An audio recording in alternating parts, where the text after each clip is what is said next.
Track maintenance is not the most glamorous job. The engines considered it low, monotonous, and dull. Fergus was the exception.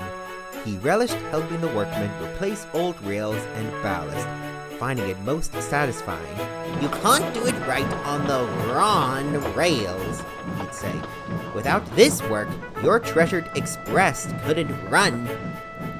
The other engines rolled their eyes. If you asked them, Fergus was more than welcome to it. One evening, Fergus was preparing to take a maintenance train down Edward's Line. Tracks between Lower Sudbury and Upper Brendam needed to be replaced. Workmen loaded their tools into a van, behind which Fergus coupled 2 trucks of ballast and a flatbed of new rails and sleepers. When all was ready, he pushed the train down the line. By the time they reached the station, a dense fog hung in the air. Fergus's lamp shone brightly, and the men set up lights to illuminate the sight. As they worked, Fergus's eyes wandered.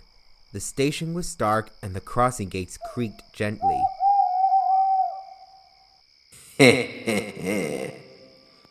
The low chuckle broke Fergus's trance. In front of the flatbed was a van. It bore a devious grin, and its eyes were fixed on him intently. "Strange," he thought.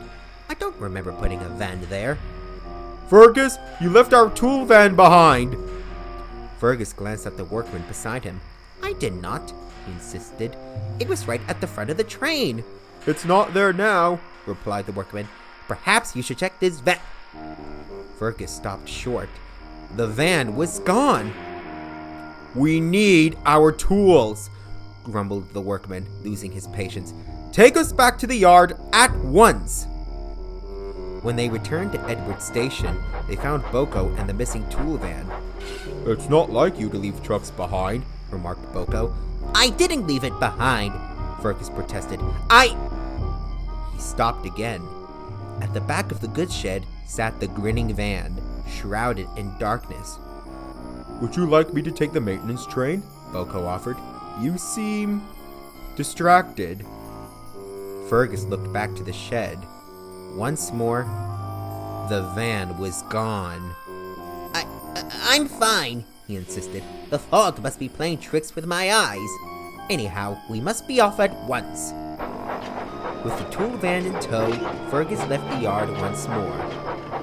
For an engine known for its focus on the task at hand, his mind thought only of the strange van. He kept a watchful eye all the way up the line.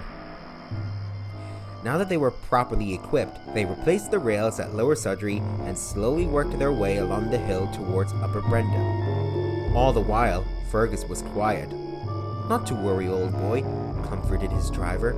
"We're all a bit forgetful sometimes." Fergus didn't hear his driver's words. He was squinting through the fog towards the head of the train. In front of the ballast trucks was a barely visible grin. There came a sudden rush of wind. Fergus shut his eyes as he braced the gale. "Watch out!" Fergus opened one eye to identify the source of the noise, only to find himself face to face with the van and its awful smirk. "I don't know who you are, but I've had..." Suddenly, Fergus was being pushed down the hill. His brakes screamed as he tried to hold the train, the sound mixing with the howling wind and the vile cackling of the van. Fergus shut his eyes, straining with all his might.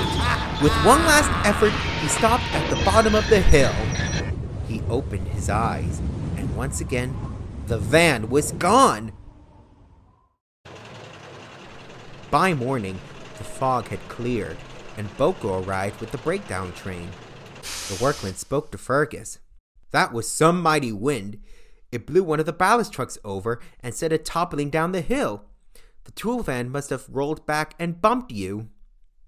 "Wind can't blow a loaded truck off the rails," Fergus grunted. "And where's the other van?" "Fergus, we keep telling you, there was no other van except the one for our tools. Now we must get this mess cleaned up." "I'll find that van and wipe the smug smirk off its face. No one interrupts my work." You're not likely to find it, Boko chuckled dryly, for it doesn't exist. Whatever do you mean? Railwaymen have always been superstitious about the number 13, explained Boko. But that doesn't just apply to engines. When batches of wagons were built, the 13th was always treated with apprehension. Superstitions are nothing but tish-tosh, huffed Fergus. Boko ignored him and continued. I heard of a particularly unlucky van, supposedly the 13th in its batch, and misfortune certainly followed it. One night, an engine derailed while moving it to some old sidings. When the crew returned with a crane, the van had, well, vanished. And? Fergus urged.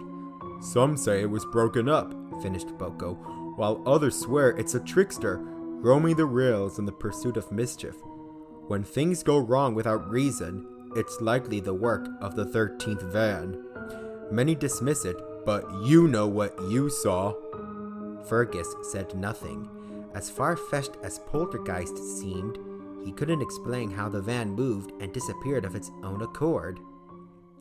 He continued his work with the maintenance crews, but was more focused and alert than ever before.